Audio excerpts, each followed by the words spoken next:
तो दोस्तों आज हम जो है कृषि की समस्याएं एवं उनका समाधान, जो पिछला वीडियो हमने बनाया था उसी सीरीज में ये अगला भाग है। इसमें जो है हम कृषि की समस्याओं के समाधान का अध्ययन करेंगे और देखते हैं इसमें क्या है।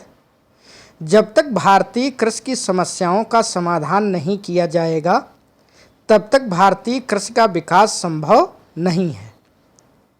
भारतीय कृषि की पिछड़ी हुई अवस्था के जिन कारणों का उल्लेख किया गया है उन्हें दूर करने से ही भारतीय कृषि का स्थायी सुधार व विकास संभव है। इस संबंध में कुछ सुझाव इस प्रकार हैं। तो कृषि की समस्याओं को समझने के लिए आप इससे पहले वाला जो भाग है उसको अवश्य एक बार देख लीजिए। ये भाग उसी के क्रम में समाधान से संबंधित है। जब तक आप उस भाग को नहीं समझोगे तब तक इस भाग को समझ पाना आसान नहीं है। ठीक है, मैं आशा करता हूँ कि आप पहले उस भाग को देखेंगे, समझेंगे, उसके बाद इसको समझेंगे। इसमें क्या है देखते हैं, क्या सुझाव हैं। व्यवसायिक ढांचे में इस प्रकार का परिवर्तन किया जाना चाहिए कि रोजगार हेतु कृषि क्षेत्र से निर्भरता औद्योगिक क्षेत्र तथा सेवा क्षेत्र में बढ़े। इसके लिए कृषि आधारित ग्रामीण क्षेत्रों में औद्योगिक इकाइयों का विकास करना चाहिए। पहला सुझाव ये है। दूसरा देखते हैं, आधुनिक कृषि तकनीकों, उन्नतशील बीजों का उपयोग, उर्वरकों का उपयोग, कीटनाशकों का उपयोग तथा आधुनिक कृषि उपकरणों का प्रयोग कृषि उत्पादन में करना चाहिए। लघु सिंचाई परियोजनाओं का विस्तार करना चाहिए जिससे त्वरित व दीर्घकाल तक किसानों को लाभ मिल सके।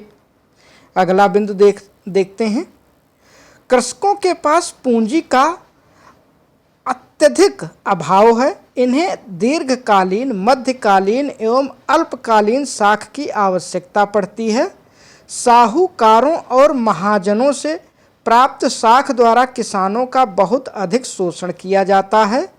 अतः किसानों को आसानी से उपलब्ध होने वाली साख सुविधाओं में सुधार किया जाना चाहिए। ठीक है, अगला बिंदु देखते हैं, क्या सुझाव है।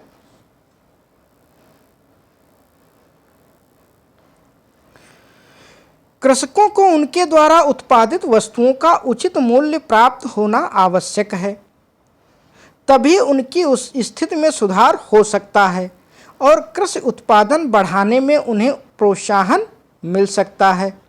इसके लिए अधिकाधिक विपणन समितियां एवं मंडियां स्थापित की जानी चाहिए। ग्रामीण कृषि मंडियों तक यातायात के साधनों एवं मार्गों का विकास किया जाना चाहिए। अन्न भंडारण तथा कोल्ड स्टोरेज भंडारण क्षमता का देश के सभी भागों में विस्तार किया जाना चाहिए। भारत में अन्न भंडारण तथा कोल्ड स्टोरेज की कुल क्षमता का विस्तार वर्तमान समय में केवल 4 राज्यों उत्तर प्रदेश, पश्चिम बंगाल, पंजाब और गुजरात में सीमित है, जबकि निर्यात क्षमता वाले राज्यों महाराष्ट्र एवं कर्नाटक में पर्याप्त सुविधाएं नहीं हैं।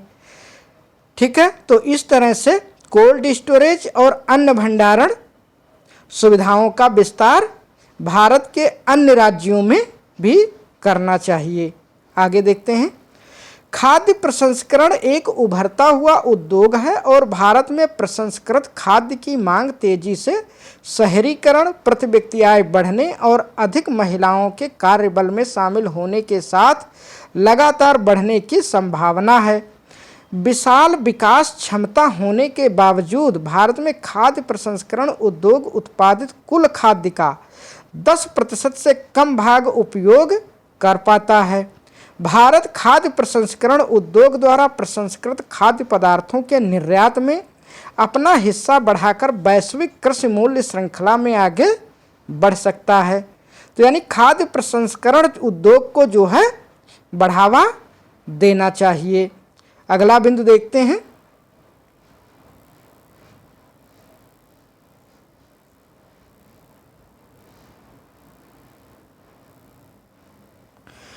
कृषि की स्थिति सुधारने के लिए कृषकों एवं ग्रामीण क्षेत्र की जनता की विचारधाराओं में आमूल परिवर्तन लाने की आवश्यकता है और भाग्यवाद, रूढ़िवादिता एवं अंधविश्वास को समाप्त करना अति आवश्यक है। ऐसा करने के लिए ग्रामीण क्षेत्रों में शिक्षा का अत्यधिक प्रसार करना आवश्यक है। आधुनिक कृषि तकनीकों का प्रशिक्षण कृषकों को दिया जाना चाहिए। ठीक है, तो ये भी किया जाना आवश्यक है। अगला बिंदु देखते हैं। भारतीय कृषि अभी भी मानसून पर अधिक आश्रित है तथा अतिवृष्टि, अनावृष्टि, बाढ़ और अन्य प्राकृतिक आपदाओं से प्रभावित होती है। अतः कृषकों की स्थिति इस संदर्भ में अनिश्चित रहती है।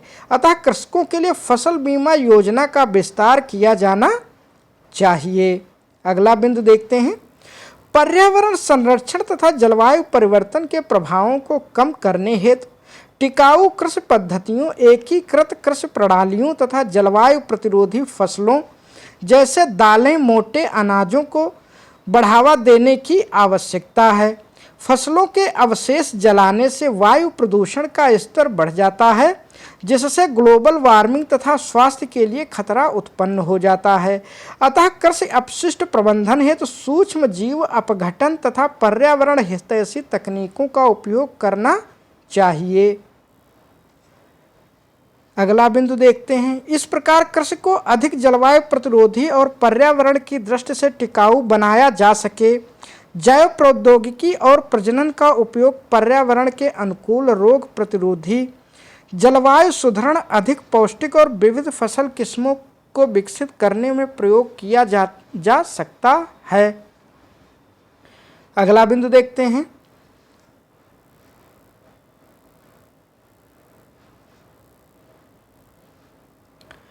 मृदा के अधः पतन को रोकने तथा मृदा की उर्वरता को बनाए रखने के लिए रासायनिक उर्वरकों एवं सिंचाई जल का प्रयोग उचित मात्रा में तथा फसलों की आवश्यकता के अनुसार करना चाहिए।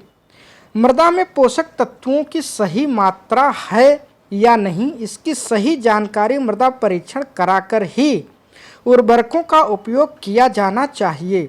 पोषक तत्वों का प्रबंधन उर्वरकों, खादों, दलहनी फसलों तथा जैविक उर्वरकों के उचित प्रयोग द्वारा करना चाहिए। फसल अवशेषों को जलाने के बजाय उसी मिट्टी में उन्नत कृषि यंत्रों द्वारा मिट्टी में मिला देना चाहिए। तो इस तरह के जो है कृषि की समस्याओं में समाधान किया जा सकता है। ठीक है, तो ये टॉपिक था। इस टॉपिक का नाम है